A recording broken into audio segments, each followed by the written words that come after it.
여러분 혹시 멸치 좋아하세요? 저는 멸치로 만든 반찬은 물론이고 멸치 육수로 만든 시원하고 칼칼한 된장국이나 국수 등 멸치가 들어간 음식을 정말 좋아하는데요. 멸치는 칼슘의 제왕이라 불릴 정도로 칼슘이 많이 들어있으며 우리 밥상에서 절대로 빠질 수 없는데요.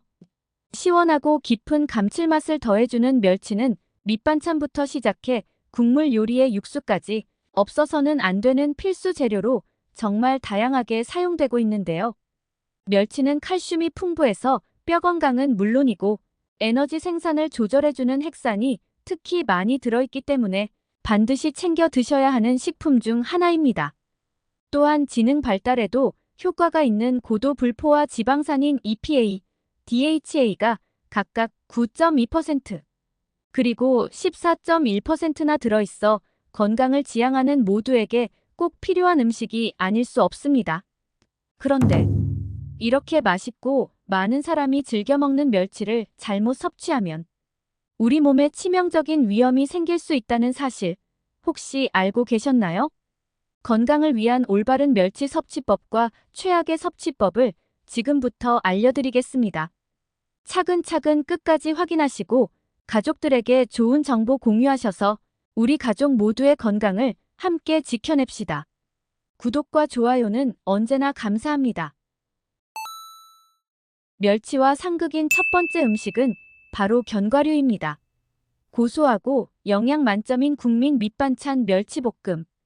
더 고소한 맛을 위해서 멸치볶음에 호두, 아몬드 같은 견과류 등을 듬뿍 넣어 드시는 분들이 참 많으실 텐데요. 멸치에는 다른 생선들에 비해 무려 10배가 넘고 우유에 비해 5배가 넘는 엄청난 양의 칼슘이 들어있다고 합니다. 이처럼 멸치에는 뼈 건강에 좋은 영양 성분이 듬뿍 들어있기 때문에 특히 뼈 밀도 강화를 위해서 반드시 챙겨 드셔야 하는 음식인데요. 그런데 놀랍게도 견과류에는 체내 칼슘 흡수를 방해하는 피트산 성분이 들어있습니다. 이 피트산 성분은 단단한 씨앗이 스스로를 보호하기 위해서 만들어낸 일종의 자연 독성 물질인데요. 사람에게 큰 해를 주는 것은 아니지만 장 속에서 칼슘 흡수를 방해할 수 있습니다. 이외에도 마그네슘, 아연, 철분 같은 다른 미네랄이 체내에 흡수되는 것을 방해합니다. 칼슘을 섭취해도 뼈로 흡수되지 않기 때문에 아무 소용이 없게 되는 것이죠.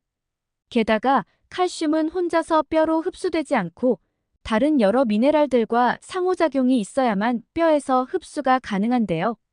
하지만 피트산 성분이 이러한 미네랄 흡수도 방해하기 때문에 견과류와 멸치는 궁합이 맞는 음식이 아닙니다. 칼슘은 보충제로 흡수하면 되는 거 아니냐고 생각하시는 분들이 계실 텐데요. 하지만 뼈 건강을 위해서 멸치를 비롯하여 칼슘이 풍부한 음식을 챙겨 먹어야 하는 다른 이유가 있습니다. 그건 바로 칼슘을 보충제로 먹었을 때 부작용이 일어날 수 있기 때문입니다.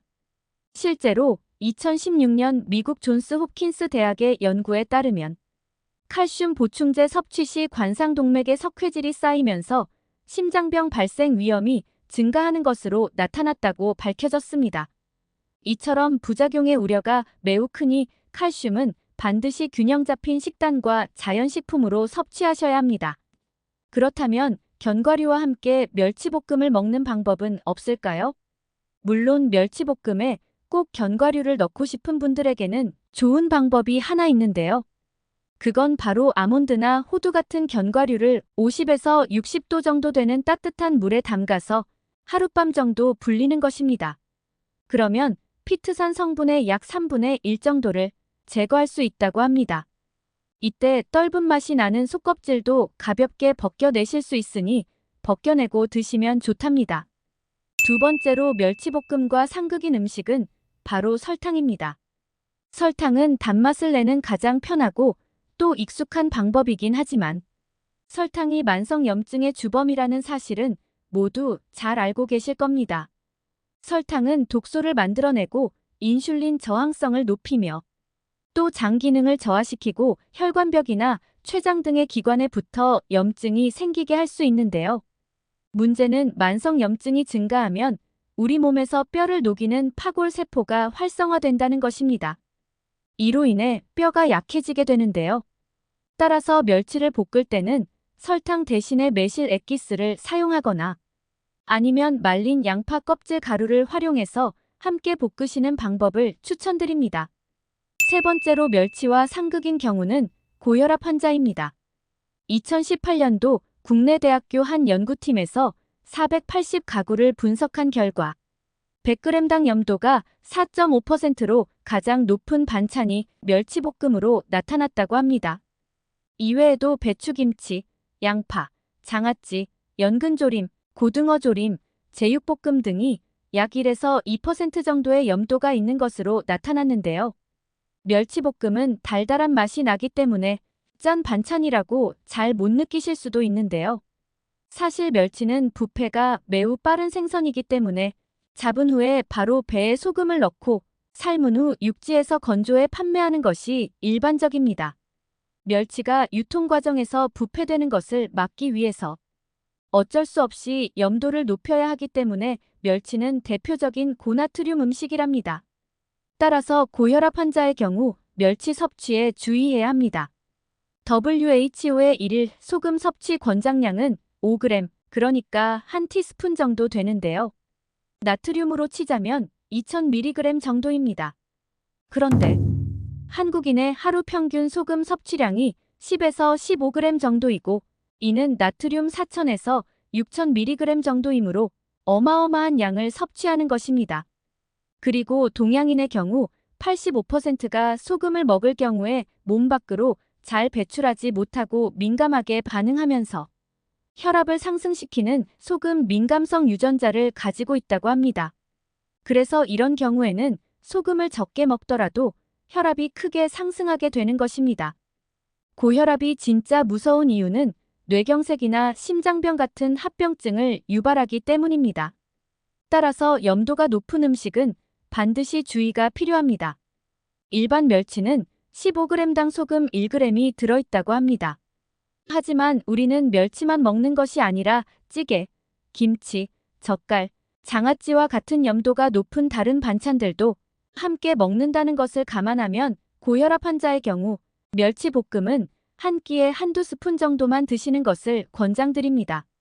네 번째로 멸치와 상극인 경우는 위장병이 있는 분들입니다. 평소 짜게 먹는 식습관이 크게 위험을 줄 수 있는 기관이 바로 위장인데요. 여러 가지 암 중에서 위암 발생은 유독 소금 섭취와 직접적인 연관이 있는 것으로 알려져 있습니다. 연구에 따르면 소금은 헬리코박터균의 감염 여부와 무관하게 위장 점막을 손상시키고 이로 인해 위암 발생률을 높인다고 합니다. 그런데 만약에 헬리코박터균을 가지고 있는 분들이 멸치를 비롯해 염도가 높은 음식을 섭취하면 이러한 손상은 더 가속화되는 것입니다. 따라서 위염이 있거나 위암 가족력이 있는 경우 또는 헬리코박터균 양성 진단을 받은 분들이라면 염도가 높은 음식은 특히 주의가 필요합니다. 이 외에도 멸치와 상극인 경우가 있는데요. 바로 통풍이 있는 분들입니다. 통풍은 관절의 요산 결정체가 축적되어서 염증과 극심한 통증을 일으키는 질환인데요. 퓨린 함량이 높은 음식은 요산을 많이 생기게 합니다. 멸치는 퓨린 고함량 식품군에 속하는데요. 따라서 통풍 환자분들은 멸치 과잉 섭취를 꼭 피하셔야 합니다. 그런데 여기서 알아두셔야 하는 것은 고퓨린 음식만 줄인다고 통풍 발생이 예방되는 것은 아닙니다. 요산은 체내의 대사 과정을 통해서 생성되기 때문에 내장 지방, 체중, 혈당, 혈압 관리 등을 관리하셔야 하고 설탕 섭취도 줄여야만 그 수치를 감소시킬 수 있답니다. 멸치는 좋은 식품이지만 염도와 퓨린 함량이 높기 때문에 섭취량을 조절하시는 것이 매우 중요하겠습니다. 또한 멸치를 볶을 때도 그냥 볶지 마시고 먼저 물에 어느 정도 담가 두었다가 헹궈서 나트륨을 빼낸 후에 프라이팬에 볶아서 섭취하시면 염도를 어느 정도 줄일 수 있기에 더 좋겠습니다. 그렇다면 멸치와 함께 먹으면 몸에 보약이 되는 음식에는 무엇이 있을까요? 멸치와 궁합이 좋은 음식 첫 번째는 꽈리고추입니다. 꽈리고추는 한의학적으로 관절 및 뼈, 그리고 근육의 혈액과 산소 공급을 돕는 약재로 사용되는 매우 뛰어난 식품입니다. 꽈리고추에 들어있는 지용성 비타민 K는 뼈의 구조 형성에 중요한 역할을 하는 단백질인 오스테오칼신 생산을 촉진해줍니다. 또한 섬유질, 철분, 비타민 A는 멸치에 부족한 영양소를 보충해 줄 뿐만 아니라 꽈리고추의 철분은 멸치의 칼슘 흡수를 도와 뼈 건강을 지켜줍니다. 게다가 멸치의 지방 성분은 꽈리고추의 베타카로틴 흡수를 높여주기 때문에 눈 건강 관리에도 효과적으로 도움을 주는 것으로 알려져 있답니다. 따라서 멸치와 꽈리고추는 몸에 보약이 되는 최고의 궁합 음식이 될 수 있습니다. 두 번째로 멸치와 궁합이 좋은 음식은 식초입니다. 일반적으로 멸치볶음 요리에 식초를 넣는 분들은 많지 않으실 텐데요. 그런데 식초에 들어있는 아세트산 성분이 멸치에 들어있는 칼슘 흡수를 촉진하는 역할을 한다는 사실 알고 계신가요? 또 식초는 멸치의 비린내를 담당하는 트리메티라민 성분을 중화시켜 멸치의 비린내를 제거해줍니다. 멸치를 150g 정도 볶을 때 식초 2숟가락 정도를 넣어서 같이 볶아주시면 좋답니다. 그리고 멸치는 크기에 따라서 활용하는 방법에 차이가 나는데요. 큰 멸치는 주로 육수를 낼 때 많이 활용하고 그 외의 멸치들은 주로 멸치볶음을 할 때 사용됩니다. 그런데 멸치볶음을 할 때는 뼈 건강을 위해서 가능하면 크기가 가장 작은 잔 멸치를 사용하시는 게 좋다고 합니다. 그 이유는 멸치 100g당 오메가3 함량이 잔멸치는 2.54g, 중멸치 1.18g, 대멸치 1.39g으로 잔멸치가 약 2배 정도 오메가3 함량이 높기 때문입니다. 오메가3도 식초의 아세트산처럼 칼슘 흡수를 도울 뿐만 아니라 뼈를 만드는 조골세포를 활성화시키기 때문에 멸치볶음을 할 때는 잔멸치를 활용하시는 것을 추천드립니다. 세 번째로 멸치와 궁합이 좋은 음식은 바로 계란입니다. 계란은 건강에 필요한 대부분의 영양소를 가지고 있어 나이가 들수록 더욱 챙겨 먹어야 하는 음식인데요. 특히 계란에는 뇌 건강에 좋은 콜린 성분이 풍부해서 언어와 인지 능력을 높여주기 때문에 치매 예방에도 탁월한 효과가 있는 식품입니다. 실제로 핀란드 대학 교수팀이 발표한 연구에 따르면 하루 1개 이상의 계란을 꾸준히 섭취하면 치매 증상이 완화되는 것으로 나타났다고 합니다. 따라서 멸치와 계란을 함께 섭취하면 멸치의 칼슘과 계란의 단백질이 서로 엄청난 시너지 효과를 내는데요. 멸치의 칼슘이 뼈 건강을 야무지게 챙겨줄 때 계란의 풍부한 콜린과 레시틴 성분은 인지 능력과 기억력 증진을 도와 치매 예방에 큰 도움을 줍니다. 뿐만 아니라 계란에 들어있는 류신은 우리 몸의 튼튼한 근육을 만들어줍니다. 그러니 잊지 마시고 멸치를 삶은 계란 또는 계란말이와 함께 드셔서 치매 예방을 비롯하여 뼈 건강과 근육 건강까지 꼭 챙기시기 바랍니다. 오늘 내용을 다시 한번 정리하면 먼저 멸치를 견과류와 드시기보다는 꽈리고추, 식초 그리고 계란과 함께 드시는 것을 추천드립니다. 또한 고혈압 환자, 위장병이 있는 분들 그리고 통풍이 있는 분들은 멸치의 과잉 섭취를 주의하셔야 하며 건강 상태에 맞는 염분 섭취를 위해서 반드시 주치의와 식단을 상의하시기 바랍니다. 오늘은 멸치의 올바른 섭취법에 대해 알아봤습니다. 정보가 도움되셨다면 주변의 소중한 분들에게 영상을 공유해주세요. 구독과 좋아요도 부탁드릴게요. 구독과 좋아요는 새마을 정보에게 언제나 큰 힘이 됩니다. 다음에 더 유익한 영상으로 찾아오겠습니다.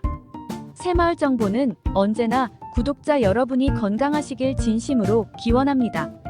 건강하고 행복하세요.